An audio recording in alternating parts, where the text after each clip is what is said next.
Hey guys, it's Weston here. So today we're going to be doing a comparison between the Huawei P9 and the Xiaomi Mi5. And what we're going to be doing is taking a look at the camera specifications and the camera apps as well to see if I can determine which one of these is best. Now, I'm actually using both cameras right now to shoot this intro, so you just get a rough idea of what the cameras perform like indoors. I will be doing a more thorough test of this in a couple of days, so definitely go ahead and hit that subscribe button for that. There I'll be doing some outdoor photos, outdoor videos and loads of different tests as well, see if I can determine which one of these cameras is best. But in today's video we're going to be looking at the specifications and the camera apps as well. So anyway, let's not waste any more time and let's just jump into it. Right guys, so let's take a look at some specifications of both these phones. So the Huawei P9 has a dual Leica 12 megapixel main sensor. So it's got one RGB sensor and one monochrome sensor. It's got an aperture of f2.2, dual tone flash and phase detect autofocus. The Mi5 on the other hand has a 16 megapixel Sony IMX298 sensor. It's got an aperture of f2.0, 4-axis optical image stabilization, dual tone flash and phase detect autofocus. The Huawei P9 is capable of shooting 1080p at 60 frames per second. It can also shoot 1080 at 30 as well. The Mi5 can shoot 4K at 2160p at 30 frames per second. It can also shoot 1080 at 30. So looking at the front facing cameras next, and the P9 has a 8 megapixel f2.4 aperture, which is capable of shooting 1080p at 30 frames per second.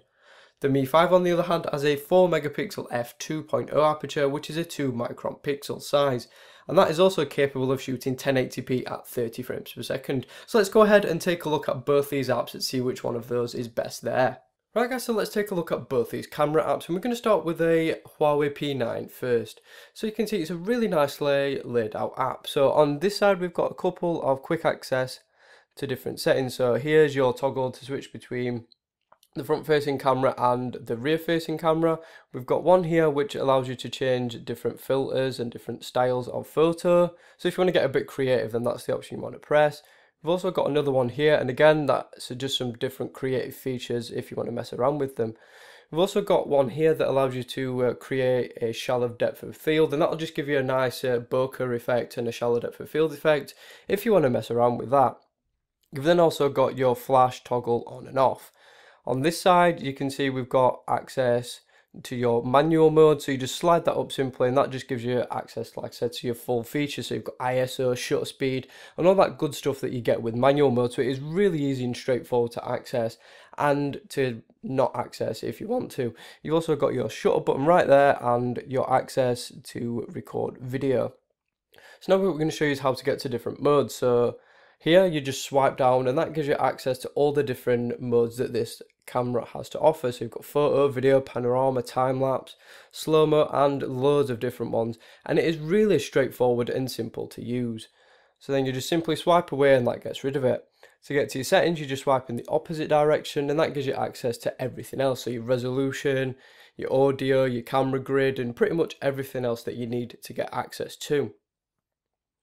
So now let's take a look at the Mi5, and you can see it's a little bit different. So we've got your main settings here, so we've got access to record video here, your shutter button and your previously taken pictures.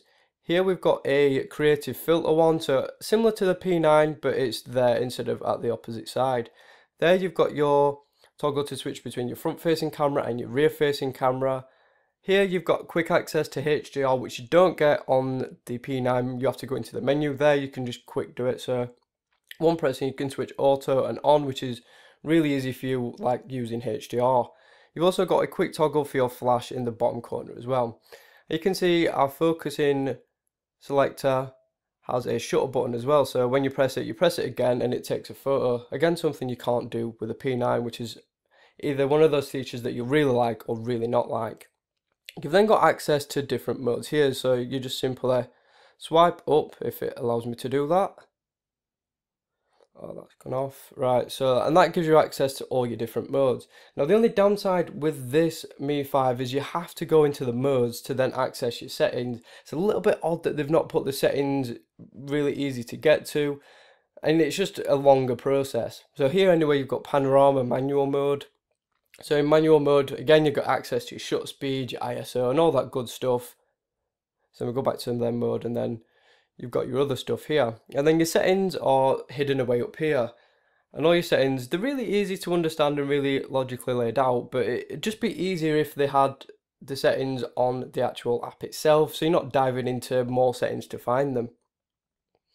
So now we go into video mode on both of them. And again, it's pretty much exactly the same. You've got your stop start and stop start on that side, but the P9 again, you can switch between modes really easily and access your settings. Whereas the Mi5, you have to press the modes button and it gives you a couple of options. So you've got audio focus, slow motion, and time lapse. Now slow motion only works in 720p, and it's the same for the P9 as well. It'll only work in 720p. But there you have it, guys. That is just a quick comparison between these two apps. So which one of these apps... So which one of these apps is best? Well, I would say I'd give the edge to the P9's app. I think it's much cleaner. I think it's much more straightforward to use, being able to swipe your settings. It's much easier than having to press and then navigate. It's so much more straightforward and user-friendly. So I would definitely give the win in the app department to the P9. Even though the Xiaomi's is really easy to use once you've used it, I think the P9 is easier to pick up straight away. And one of those ones you can really get used to quickly. The Xiaomi does take a bit more getting used to. Right guys, so that is pretty much it for this video. So which one is better at this point? Well, I would say the edge would go to the P9. I prefer the P9's app. And specifications wise, they're both really good. But again, I'd give the edge to the P9. Even though the Xiaomi is capable of shooting 4K, I don't think 4K is that much of a big deal at the minute. And I think the 60 frames per second would probably come in handy for more people.